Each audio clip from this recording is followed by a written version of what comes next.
بچہ تو مسلمان پیدا ہوتا ہے، فطرت اسلام پر پیدا ہوتا ہے، یہ اس ماں کی گود کا سانچہ ہے جو اس بچے جیسی موم کو ڈھال کر چاہے تو مجوسی بنا دے، چاہے تو یہودی بنا دے، چاہے تو عیسائی بنا دے۔ جن کی زبانوں میں طاقت سلامت ہو وہ عظمت رسول کے لیے یہ بات سن کر ضرور بولیے، میں کائنات نہ واروں اس سانچے پر جس نے مصطفیٰ جیسی شخصیت کو ڈھال کر اللہ کا آئینہ بنا دیا۔ بس عقل ہے اولانی، اتنی سی بات ہے۔ ایک دوسری قسم عقل بالملکہ، یہ عقل کی وہ قسم ہے جو بچے کو آہستہ آہستہ یہ شعور دیتی ہے کہ یہ تیرا باپ ہے، یہ تیری ماں ہے، یہ تیرا بھائی ہے، یہ تیری بہن ہے، یہ تیرا اپنا ہے، یہ تیرا پرایا ہے۔ اتنی وضاحت کافی ہے۔ عقل کی تیسری قسم عقل بالملکہ، عقل بالفعل، تیسری قسم۔ یہ کون سی قسم ہے؟ یہ وہ قسم ہے جس میں بچہ خود نتیجہ اخذ کرتا ہے۔ جیسے انہوں پتہ لگ جاندہ ہے کہ 2 جمع 2، بچے نو پتہ لگ جاندہ ہے کہ اے آگے نیڑے جاواں تو سڑ جاساں، ٹھیک، یہ سانپ ہے، قریب جاؤں گا تو ڈس لے گا، یہ بجلی کی تار ہے، ہاتھ لگاؤں گا تو مارا جاؤں گا۔ خود نتیجہ اخذ کرنا شروع کر دیتا ہے، اسے کہتے ہیں عقل بالفعل۔ چوتھی اور آخری قسم اسے کہتے ہیں عقل بالمستفاد۔ سر اٹھائیے گا، یہ عقل کی وہ ٹاپ لیول کی قسم ہے جو اللہ ہر کسی کو نہیں دیتا۔ نبیوں کو ملتی ہے، رسولوں کو ملتی ہے، آئمہ کو ملتی ہے، اولیاء کو ملتی ہے، مقربین کو ملتی ہے۔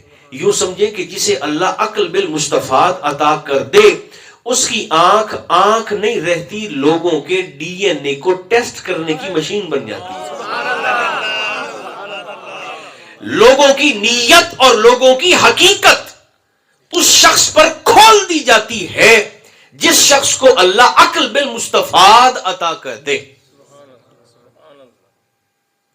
مجھے چھٹی دیں ایک حدیث پاک سن کر اسی بات پر۔ عقل بالمستفاد جس کو مل جائے پھر لوگوں کی حقیقتیں، لبادہ جیسا بھی ہو، ظاہر جیسا بھی ہو، مگر لوگوں کی حقیقت اس شخصیت پر واضح ہو جاتی ہے جسے اللہ عقل بالمستفاد عطا فرمائے۔ وہ کیا ہے، وہ کیسے ہوتا ہے؟ امام حسن مجتبی علیہ السلام آپ نہ مسجد میں بیٹھ کر خطاب کر رہے ہیں، لوگ آپ کی کلام کو، گفتگو کو سن رہے ہیں، سماعت کر رہے ہیں، کہ اچانک نہ ایک شخص مسجد میں داخل ہوا، منافق تھا، وہ جناب علی مرتضیٰ کو گالیوں پہ گالیاں بک رہا ہے، ایسے داخل ہوا سامنے مسجد میں، سرکار حیدر کرار کو گالیاں دے رہا ہے۔ اس خبیث کی گندی آواز امام حسن کی مقدس سماعتوں تک پہنچی تو آپ نے تقریر کرتے کرتے اچانک تقریر کو روکا اور اس سے مخاطب ہو کر فرمایا ادفع یا کلب، فرمایا او کتے مسجد سے نکل جا۔ میرا خیال ہے میں سیانے بندے اچ گل کرتا پیا۔ تقریر کرتے کرتے نا امام حسن نے عقل بالمستفاد کیا ہے، اس منافق اور اس دشمن حیدر کرار سے مخاطبوں کو فرمایا، گالیاں جو بک رہا تھا، فرمایا ادفع یا کلب، او کتے مسجد سے نکل جا۔ جب آپ نے کہا تو لوگوں نے حیران ہو کر واپس پلٹ کر دیکھا تو لوگوں کو ایک کتا مسجد سے باہر جاتا ہوا دکھائی دیا۔ لوگوں نے سمجھا کہ شاید امام حسن حضور کی زبان چوس کر جوان ہوئے، تو اللہ نے زبان میں تاثیر اتنی رکھ دی کہ ادھر امام حسن نے اسے کتا کہا، آپ کے کہنے سے رب نے ادھر اسے کتا بنا دیا، جبکہ ایسا نہیں ہوا۔ جاگنا ذرا، میرے امام کے کہنے سے وہ کتا نہیں بنا، ہوا کیا ہوگا؟ امام حسن کو اللہ نے عطا فرما رکھی تھی عقل بالمستفاد جو لوگوں کی حقیقت کو کھول دیتی ہے۔ ادھر وہ دشمن علی وہ دشمن حیدر کرار مسجد میں آیا, ادھر اس کی گالیاں امام حسن نے سنی تو پتا چلا کہ یہ دشمن علی ہے.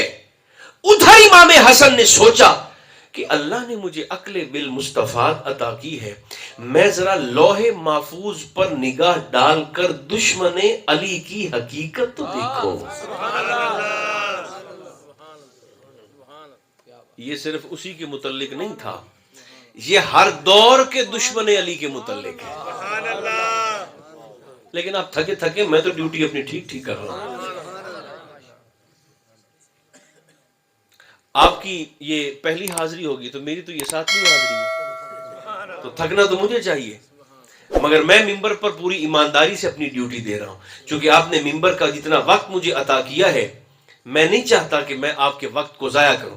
امام حسن نے لوح محفوظ پر نگاہ ڈال کر دیکھا کہ میں ذرا علی کی حقیقت تو دیکھو, علی کے دشمن کی حقیقت تو دیکھو کہ حیدر کرار کا دشمن اصل میں ہے کیا.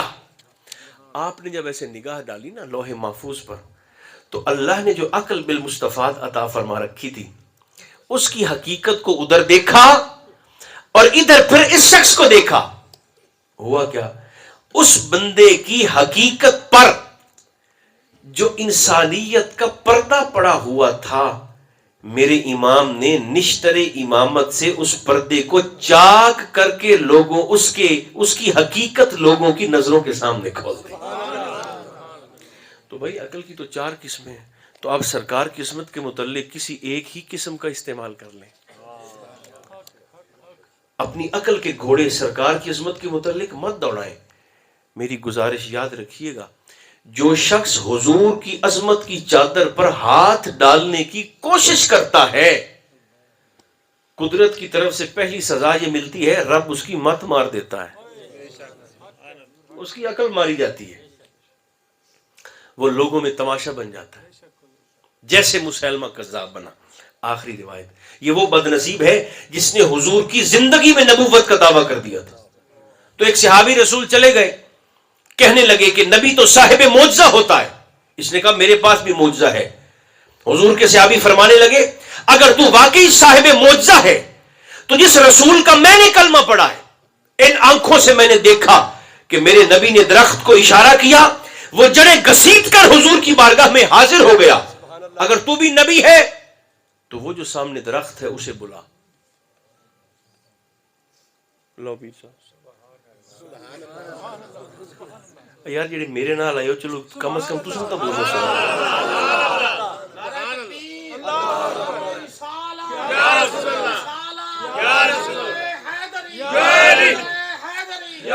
شکریہ, جزاک اللہ جزاک اللہ.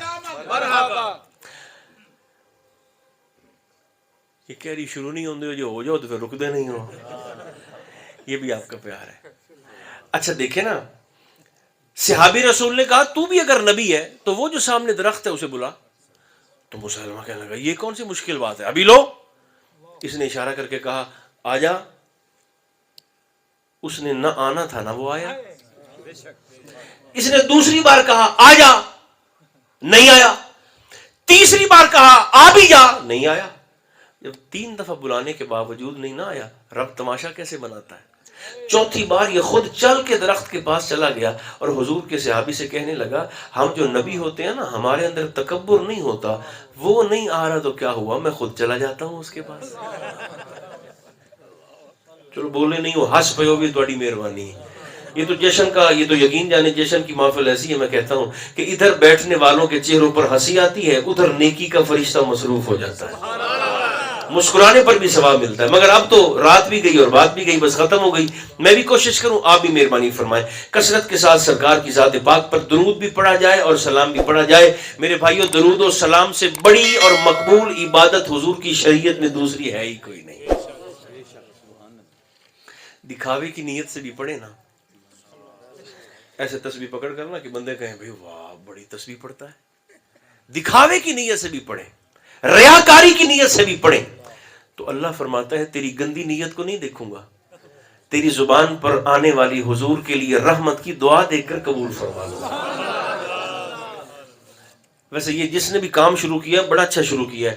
جو آپ نے دکانوں پر ایسے سٹیکر مارکیٹ میں گھروں پر لکھے ہوئے دیکھے ہوں گے، جن پر لکھا ہوتا ہے کیا آپ نے آج درود پڑھا ہے.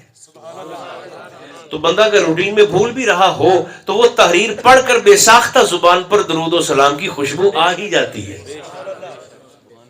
تو درود شریف سے سرکار کے ماہ میلاد کو مزید خوشبودار کرنے کی کوشش کیجیے. جس رسول پر درود ہماری زندگی کو مہکا سکتا ہے وہ ہماری قبر اور حشر کو بھی مہکا سکتا ہے.